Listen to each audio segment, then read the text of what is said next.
Sport, très chers téléspectateurs ou internautes qui nous suivez de partout dans le monde sur Madère TV. Comme je vous l'avais promis, nous l'avons aujourd'hui, Souleymane Baye, 3 fois champion du monde. Ce n'est pas peu, c'est notre invité pour ce numéro de Homecoming. Bonjour Souleymane. Bonjour Charles, je suis très content, c'est que ça fait un moment, c'est vrai. Bienvenue à Cœur of Champion. Et c'est vrai que c'était pas une mince affaire de devenir champion du monde, mais aujourd'hui, voilà, on est là au Sénégal et on a un but, comme on dit, commun, le fait que tu sois là. Alors avant qu'on rentre dans le vif du sujet, nous sommes chez toi, Cœur de Champion, tête de lion qu'on voit, une belle ambiance, on sent que ça respire la boxe. Pourquoi une tête de lion? Alors pourquoi une tête de lion? Tout simplement, on est au Sénégal, hein, c'est le lion de la Teranga. Tout ça, et comme je dis, je l'appelle cœur. Cœur, comme on dit en Wolof, c'est la maison. Of Champion, c'est la maison des champions, donc il y a une notation donc, sénégalaise, parce que le but c'est ça, c'est de pouvoir réussir à faire un champion sénégalais africain, à ne plus aller à l'Occident, mais que ce soit les médias occidentaux qui viennent en Afrique, pour ne pas dire au Sénégal, et donc c'est un petit peu notre but commun, moi et mes associés, donc on a mis les marches, on essaie de faire ça. Alors, je rappelle que Cœur de Lion est niché aux Almadies. Alors, avant de venir, vous n'avez pas toujours vécu à Dakar parce que Souleymane, vous êtes né en France. Oui, je suis né en France, à Levallois-Perret, exactement. Comme on dit un petit peu, je suis le Sénégalois. Et par mes parents, par surtout un grand boxeur que malheureusement je trouve qu'on oublie beaucoup en Afrique et au Sénégal, Bakin Siki, qui a été champion du monde en 1922 contre Georges Carpentier. Donc ça a toujours été un exemple pour moi et une fierté. Donc aujourd'hui, de le devenir, je vous laisse imaginer pourquoi je suis venu au Sénégal. Et c'était d'avoir réussi et de donner toute cette expérience à ces jeunes petits frères sénégalais et africains. Avant qu'on en revienne à ce retour sur Dakar, parlons peut-être de cette France où, avant d'être champion du monde, il y a eu Souleymane Baye à Lavallois et dans une société française. Est-ce que c'était facile, Souleymane? Ah non, très dur, parce qu'il faut savoir que voilà, vous êtes ici de double culture. Double culture, c'est que vous êtes juste né en France, hein. Comme vous dites, je m'appelle Souleymane Baye, de mère sénégalaise et de père sénégalais. C'est-à-dire que le côté français, c'était à l'école, dans la rue, mais tout ce qui était à la maison, c'était l'éducation à la sénégalaise, avec mes frères et sœurs. Donc c'est vrai que ce n'était pas facile. Et puis après, il y avait le jugement, comme on connaît, pas tous, heureusement, mais certains, le côté entre blanc et noir, où malheureusement, j'ai su vite qu'il fallait que je fasse ma place dans la société française, si je voulais exister. Et un beau jour, vous décidez de rentrer dans la boxe. Alors, est-ce que vous êtes rentré dans la boxe parce que c'était difficile ou parce que c'était une voie? Non, après je suis rentré dans la boxe. Moi, après j'ai eu cette chance d'être multisport, hein, de faire du football, du basket, et, du judo, des sports de combat un petit peu. Pourquoi tous ces sports? Pourquoi c'était pour exister ou vous étiez terrible? Un petit peu terrible. Et puis vous savez, l'avantage, si on veut vraiment s'exprimer, c'est d'essayer tous les sports. C'est ce que je conseille à tout le monde. Et puis j'ai eu la chance en essayant tous les sports, quelqu'un qui sait il a vu quelque chose en moi, malheureusement, que moi je n'ai pas vu, et heureusement d'ailleurs. Et il s'avère c'était en boxe. Pourquoi la boxe? Parce que au-delà d'être champion, c'est que la boxe, c'est le fait de se connaître. Il y a peu de gens qui se connaissent face aux adversités, c'est-à-dire se connaître ses points faibles et ses points forts. Et on apprend tous les jours dans la vie que la boxe, on apprend surtout à tomber, à se relever de ses échecs. Et malheureusement dans la vie, comme je dis, c'est des coups virtuels. Et quand on n'a pas l'habitude, on a du mal à se relever. Donc la boxe en tant qu'homme, pour moi c'est l'école de la vie.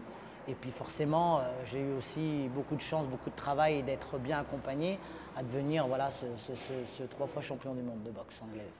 La boxe vous a appris à être beaucoup plus discipliné, à devenir un homme? Oui, parce que boxe par rapport à beaucoup, on joue au football, on joue au basket, mais on ne joue pas à la boxe. C'est-à-dire en boxe, si on n'est pas rigoureux, la sentence, elle est immédiate sur le ring. C'est-à-dire qu'on n'est pas entraîné, forcément vous prenez des coups. Vous n'êtes pas rigoureux, vous n'êtes pas concentré, vous prenez des coups. Et tout ça, ça affecte votre psychique et votre corps. Donc le but comme disait Mohamed Ali, de grande boxeuse, c'est toucher sans se faire toucher. Donc j'ai adopté cette tactique de rester bien concentré et voilà, j'ai essayé de me faire toucher en tout cas le moins possible. Alors, et puis après, Souleymane Bey devient pour la première fois champion du monde. Comment ça s'est passé, ce premier titre? D'abord avant, parce qu'il fallait aller chercher ce titre, la préparation, ce titre qu'on va avoir, comment cela se passe et qu'est-ce que ça change après? Oui, et pour vous dire que c'est là qu'en boxe, c'est vrai qu'on a un sport individuel mais avec un esprit d'équipe. C'est-à-dire que tout seul en boxe, on n'y arrive pas. Parce qu'on a beau croire ce qu'on veut, à un moment sur le ring, vous n'êtes pas seul, vous portez beaucoup de gens, vos coachs, votre famille, vos fans. Et je sais qu'au Sénégal, j'avais beaucoup de fans qui étaient derrière moi. Et c'est vrai que c'est des élans, c'est des gens qui sont sur vos épaules, qui vous portent et qui vous transportent et qui vous aident dans des moments difficiles à dire que bon, même si moi je lâche, ben, je ne lâche pas pour eux. Parce que la boxe, c'est beaucoup psychologique. Et c'est beaucoup de ces choses-là qui m'ont poussé à des moments difficiles à dire, ben, écoute, si tu ne le fais pas pour toi, au moins fais-le pour eux. Donc je vous laisse imaginer la première fois où j'étais champion du monde, c'est moi-même, j'y croyais pas.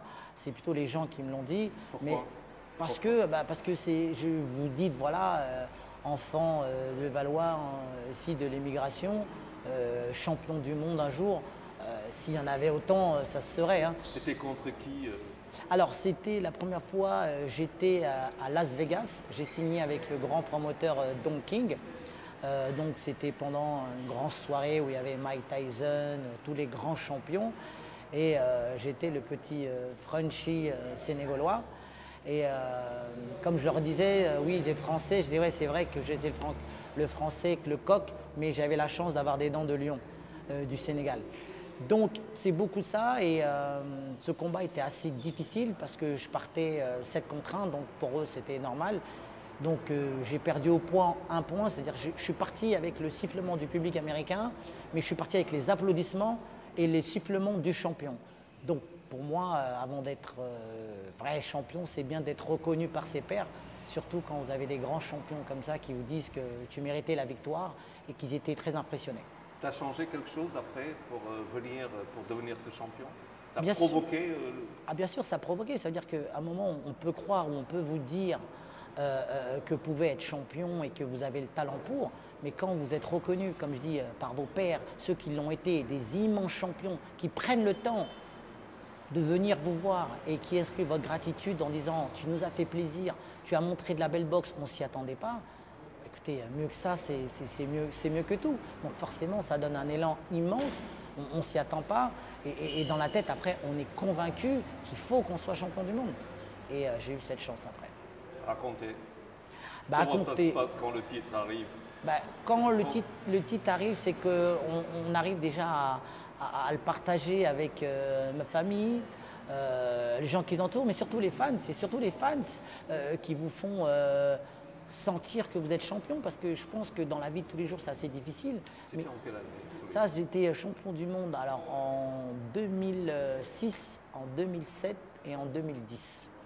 Donc champion du monde et mon premier champion du monde, mon premier championnat du monde, c'était en 2003 à Las Vegas. Donc il m'a fallu 3 ans. 3 ans pour devenir champion du monde, renouveler et revenir encore. Exactement, revenir encore. Ça a été difficile, mais comme je dis, c'est tout ça. Et comme je dis, quand vous avez ces fans que vous ne connaissez pas du tout et qui travaillent à la mine pour nourrir leur famille, mais qui prennent le temps de traverser la rue et qui disent voilà, tu m'as donné des émotions, j'ai adoré ta boxe, je veux dire, mieux que ça, il n'y a pas plus beau que ça. Et c'est vrai que tout ça, je me dis, j'ai la chance de pouvoir faire la boxe et de pouvoir donner ce changement. Et c'est eux, en retour, qui me donnent cette motivation de continuer, d'avoir continué. Être champion, c'est plus qu'en mental, il faut un mental de champion. Mais en plus, faut-il encore travailler pour devenir ce champion? C'est bien cela, c'est beaucoup de travail. Et après, il faut le rester. Quand on le devient, il faut le rester. Donc la pression, elle est toujours permanente. Non, la pression, elle est permanente parce qu'on a toujours l'impression qu'on est devenu un champion. Ça y est, on a atteint le sommet. Mais malheureusement, il y en a d'autres qui veulent gravir le sommet comme vous. Donc on a un moment tendance à se relâcher. Et c'est là qu'il faut avoir une bonne équipe, se transcender et se dire non, il faut qu'on essaie de le garder le plus longtemps possible. C'est ce qu'on a essayé de faire au moins 3 fois. Alors comment vous faites 10 rounds ou 11 ou 12, je ne sais plus, vous recevez, c'est vrai que vous en donnez, mais vous en recevez beaucoup, ça fait pas mal. Ah, ça fait À un mal. moment, on n'a pas envie de lâcher. Ah non, ça fait mal, ça fait mal. Si je lui dis que la boxe, on prend des coups, ça fait pas mal, c'est que c'est quelqu'un qui est un peu touché. Non, j'ai eu cette chance non, ça fait mal. Et c'est 12 rounds de 3 minutes, ça correspond à 42, 45 minutes. Mais si vous voulez, c'est surtout sur la difficulté. C'est là où je dis qu'à un moment, on arrive à se séparer de son corps et de son esprit. Parce que son corps, il vous dit, ça y est, j'en peux plus, je suis fatigué, je suis à l'article, on va dire, de la mort. Mais l'esprit vous dit, voilà, peu importe, voilà, continue et fais ce que je dis et on ira jusqu'au bout. Là, à ce moment, c'est l'esprit, c'est le mental qui prend le pas sur le corps, quelle que soit la douleur. Quelle que soit la douleur, mais pas seulement en boxe, dans la vie de tous les jours et dans n'importe quelle discipline, même au travail. Qu'est-ce qui fait la différence par rapport à votre autres? C'est la persévérance et la séparation du corps et de l'esprit. Quand vous en pouvez plus, quand je vous dis vous en pouvez plus, il n'y a que votre corps. Et qu'est-ce qui vous rappelle? C'est des petits détails, vos parents, d'où ils viennent, qu'est-ce qu'ils ont sacrifié pour vous, vos entraîneurs, des heures d'entraînement, de conversation. Je vous dis des fans qui traversaient la rue, qui étaient là, qui me supportaient même aux horaires d'entraînement, or qu'ils pouvaient travailler. Donc c'est toutes ces choses-là qui se transcendent et voilà qui voulaient apporter et marquer l'histoire. Parce qu'il faut savoir aussi, le premier, on va dire, franco, là c'est sénégalais franco, parce que dans l'histoire, Batin City, c'était une colonie française. Et après ça, il y a eu Jean-Baptiste Mendy, qui a été aussi champion du monde. Et je suis le troisième dans l'histoire du Sénégal. Donc c'est une grande fierté et à travers le monde, mais déjà de pouvoir dire cela et de pouvoir le faire, bah écoutez, j'en suis plus ravi. Hein. Et comment se passe après ce regard du Français? Est-ce qu'il change? Est-ce qu'il devient différent? Est-ce que vous sentez après que le regard des Français n'est plus le même sur moi? Il y a beaucoup plus de respect, on veut beaucoup plus à travers vous, les choses changent. Est-ce que c'est ce qui se passe? Forcément, les choses changent parce que là, vous représentez quelque chose. Et comme je dis, la boxe, on sait tout le monde fait de la boxe, mais tout le monde ne joue pas à la boxe. Donc pouvoir réussir et de pouvoir voir les gens et admirer, ça peut que de l'admiration. Et j'ai vu ça à travers des gens. Et c'est vrai qu'en regardant avec un recul, même moi, quand je regarde certains combats, je me demande encore une fois comment j'ai réussi à faire certaines choses.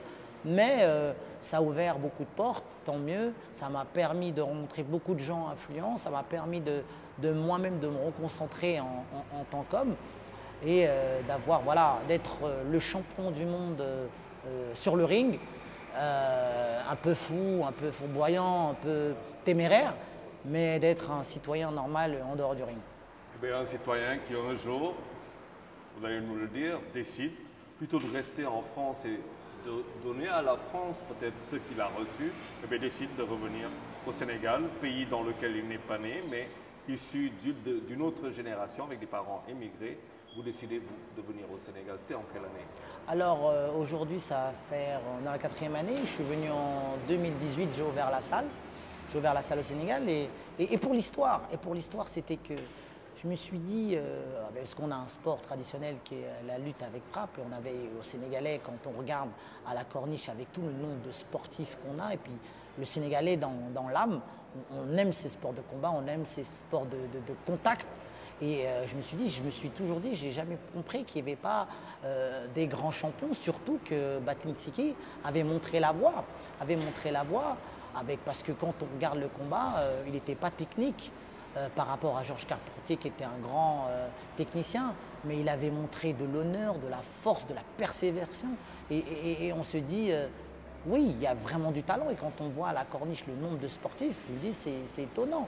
Et du coup, aujourd'hui, 3 ans, aujourd'hui on va dans la 4e année, j'ai bien fait parce que je voulais donner à travers mes grands-parents. Parce que pour certains, je suis donc un Toubab, ce qui est vrai parce que je suis né en France, mais si c'est que ça, comme je dis, je m'appelle Souleymane Baye, dans tout le continent africain, il n'y en a qu'un, c'est au Sénégal.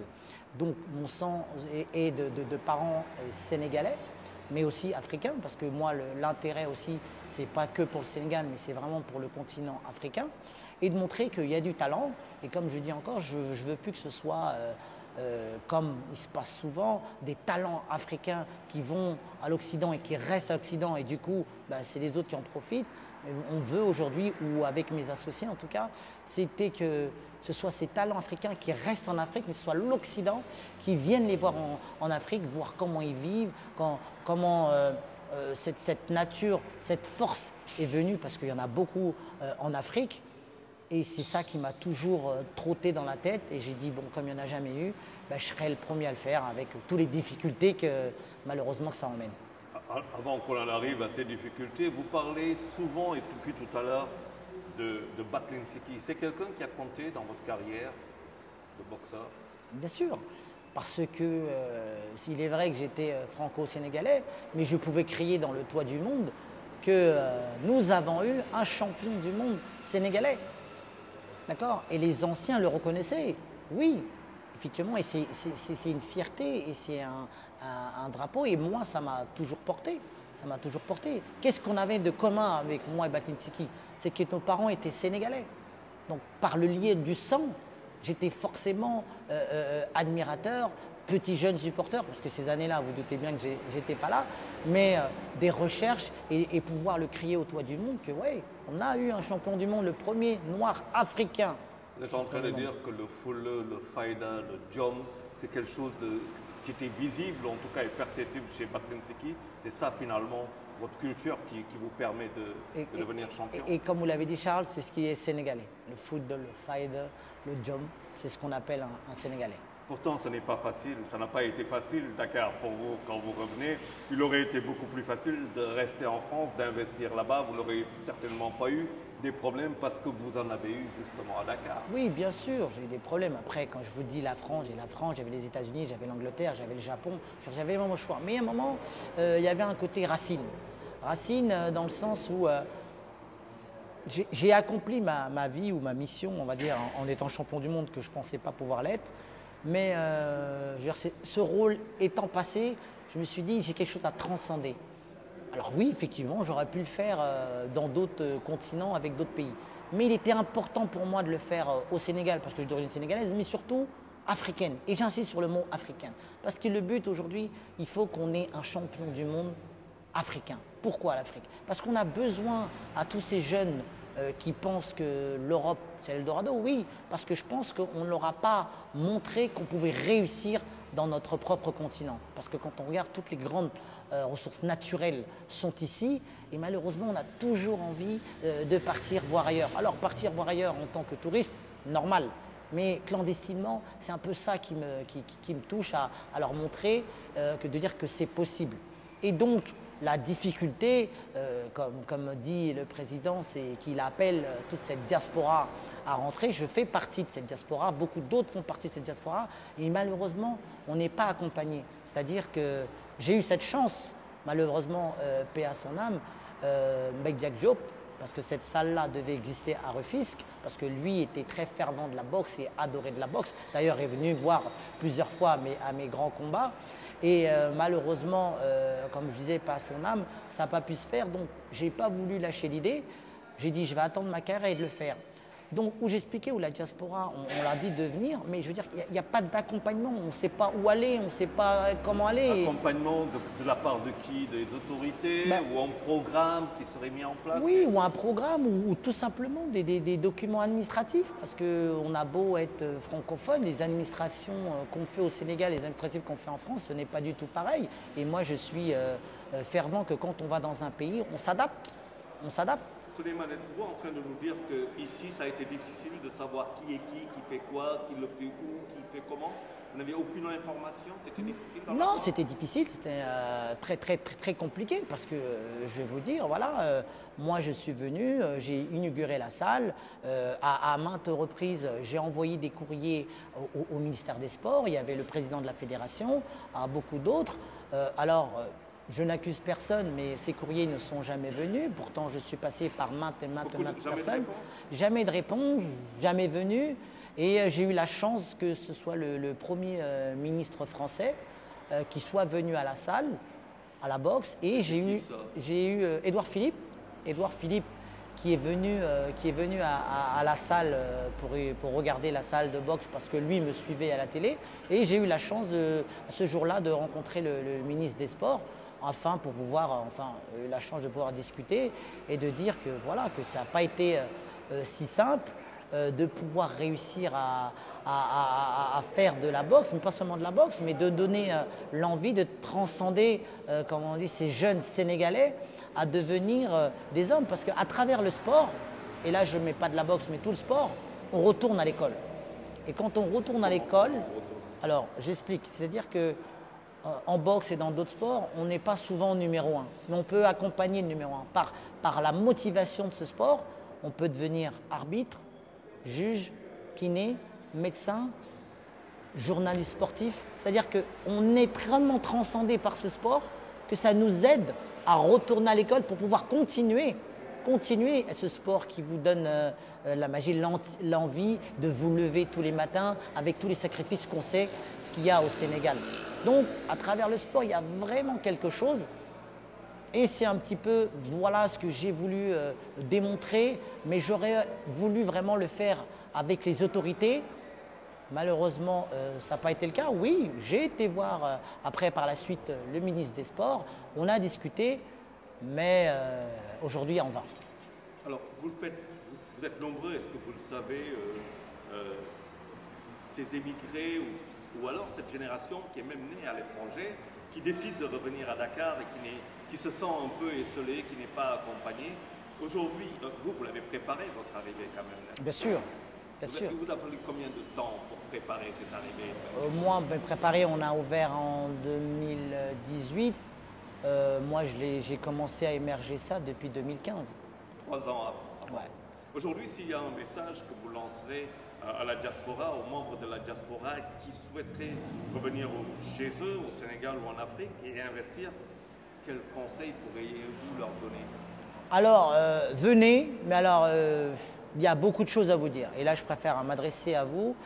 C'est-à-dire, venez essayer de vous renseigner déjà, des gens comme moi et d'autres qui sont déjà là, qui vous expliquent exactement les difficultés qu'ils ont, les bonnes et les mauvaises, et afin, nous, on pourra vous conseiller et vous dire si c'est une bonne chose de venir ou pas.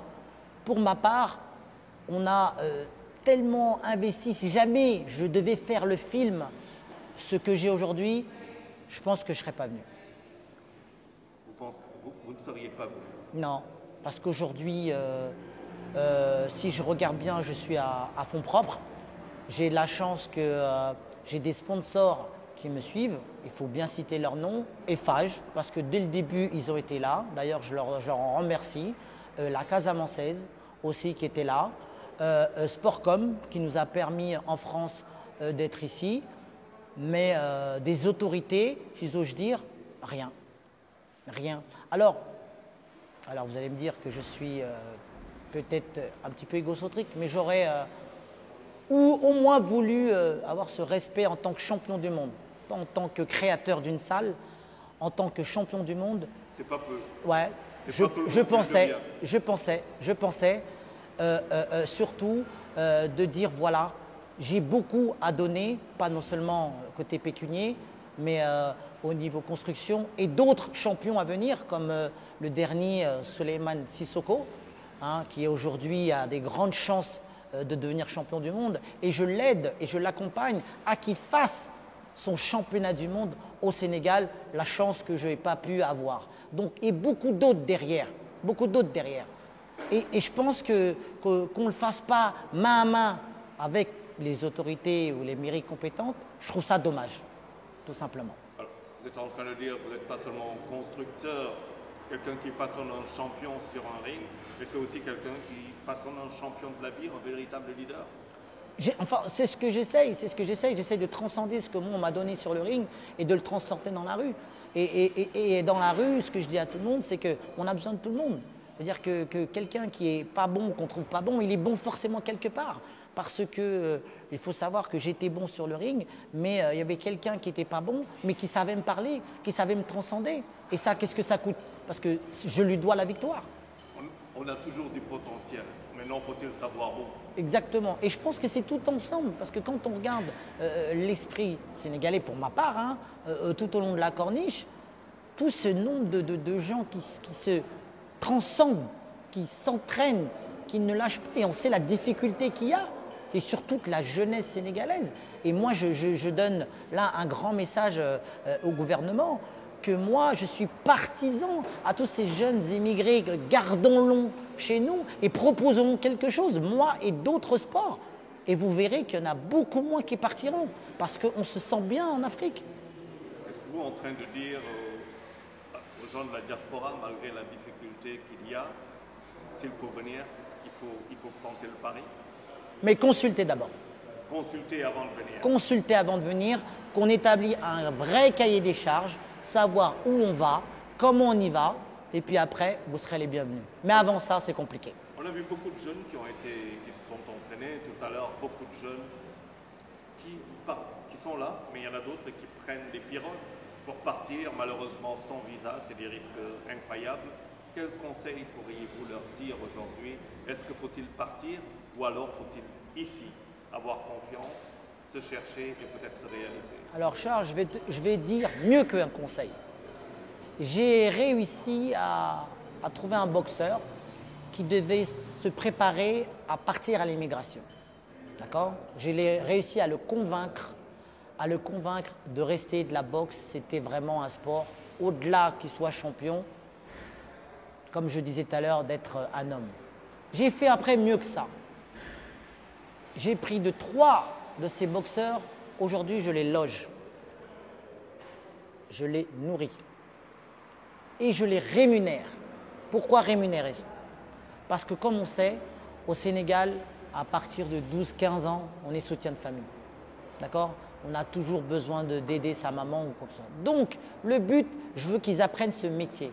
Donc, pour qu'ils apprennent ce métier, qu'ils n'aillent pas travailler ailleurs, je les rémunère. Mais après ça, j'ai fait encore mieux que ça, Charles. Je les ai emmenés à Cuba. À Cuba. Pour certains, c'était la première fois Qui rentraient dans un avion. Qui rentraient dans un avion. Mais après, vous allez me dire pourquoi Cuba?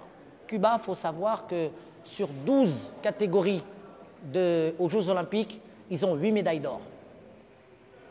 Pourquoi Cuba encore une autre? Parce qu'il y a un autre aspect. Parce qu'on dit oui, au Sénégal, on n'a pas de matériel. Cuba, on frappait dans des pneus. Les rings, c'était des cordes. Donc, j'ai emmené une autre vision de voir la discipline. À Cuba, c'est de la discipline. Une fois qu'ils sont revenus, je n'ai pas fini, j'ai fait mieux encore. Parmi ces boxeurs, il y en avait un que je jugeais talentueux. Nous sommes partis boxer en France. De cette victoire, il est venu montrer qu'il est possible de partir en France, pas clandestinement, propre sur soi, et montrer la fierté qu'il a pu faire au Sénégal. Voilà mon objectif. Je ne veux pas qu'on parte pour partir. Je veux qu'on parte parce qu'on a transpiré et on mérite. Qui transpire mérite salaire. C'est là la conviction. Mais forcément, tout seul, je ne peux pas. Je me débrouille, comme je vous dis, avec mes partenaires, mes associés, mes fonds. Mais je dis, si on veut vraiment aider, en tout cas moi, Souleymane, je suis disponible. Après.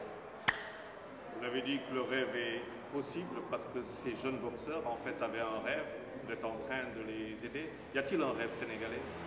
Mais Charles, et là-dessus, il y a un rêve. Quelqu'un qui est prêt à prendre le bateau, mourir. Vous croyez que sur le ring, qu'est-ce qu'il va faire? Il va donner des coups. Il va être champion du monde. Il va être champion. Tout simplement. Souleymane, une dernière question. Oui. Champion, provocatrice celle-là. On dit que vous êtes Touba. En Wolof, ça dit quoi? Matay. Pour finir de l'Union Fitogol, on va le faire la fête. Voilà,